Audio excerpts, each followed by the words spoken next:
Click করুন অ্যাপের bell আইকনে আর সাবস্ক্রাইব করুন এবিপি আনন্দ। সব সময় থাকুন খবরে।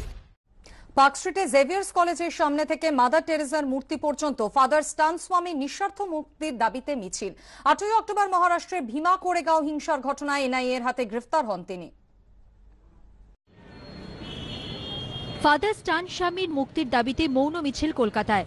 8ই অক্টোবর মহারাষ্ট্রের ভীমা কোরেগাঁও হিংসার ঘটনায় ঝাড়খণ্ডের রাঁচি থেকে 83 বছরের জেসুইট মিশনারি স্টান স্বামীকে গ্রেফতার করে এনআইএ। তার বিরুদ্ধে ইউএপিএ ধারায় মামলা রুজু করা হয়। মুম্বাই স্পেশাল কোর্ট তাকে 23 অক্টোবর পর্যন্ত জেল হেফাজতের নির্দেশ দিয়েছে। এনআইএ সূত্রে দাবি, ফাদার স্টান স্বামীর বিরুদ্ধে মাওবাদী কার্যকলাপের সঙ্গে জড়িত থাকার অভিযোগ রয়েছে। তিনি মাওবাদী কার্যকলাপের জন্য 8 লক্ষ টাকা নিয়েছিলেন। যদিও এই গ্রেফতারের প্রতিবাদে ইতিমধ্যে ঐতিহাসিক রামচন্দ্র গুহ টুইট করে বলেছেন, স্টান স্বামী আজীবন আদিবাসীদের অধিকারের লড়াই করেছেন। সেই কারণেই নরেন্দ্র মোদী সরকার নিপীড়ন করে তার মুখ বন্ধ করার চেষ্টা চালাচ্ছে।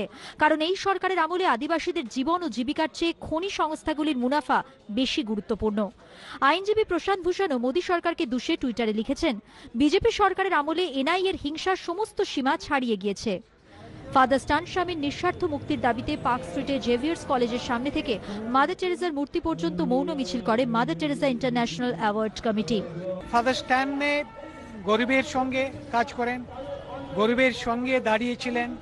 সেই জন্যে হতে পারে কোনো বিরোধী কেউ আছে, বিকজ ঝাড়খণ্ড একটা রিসোর্সফুল স্টেট, ওখানে অনেক রিসোর্সেস, ওই ট্রাইবাল লোককে এক্সপ্লয়টেশন করা হয়। ফাদার স্টান স্বামী ট্রাইবালের এক্সপ্লয়টেশন বিরুদ্ধে কাজ করেন, সো লোক হতে পারে। তৃতীয় ইঙ্গো মারাঠা যুদ্ধে পেশোয়ারদের চূড়ান্ত পরাজয় উপলক্ষে প্রতি বছর 1 জানুয়ারি ভীমা কোরেগাঁওয়ে জয়স্তম্ভে দলিত মানুষ জড়ো হন।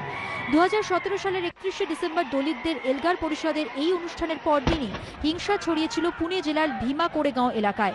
সেই ঘটনায় এখনো পর্যন্ত 17 জনকে গ্রেফতার করেছে এনআইএ। সমিত সেনগুপ্তর রিপোর্ট, এবিপি আনন্দ।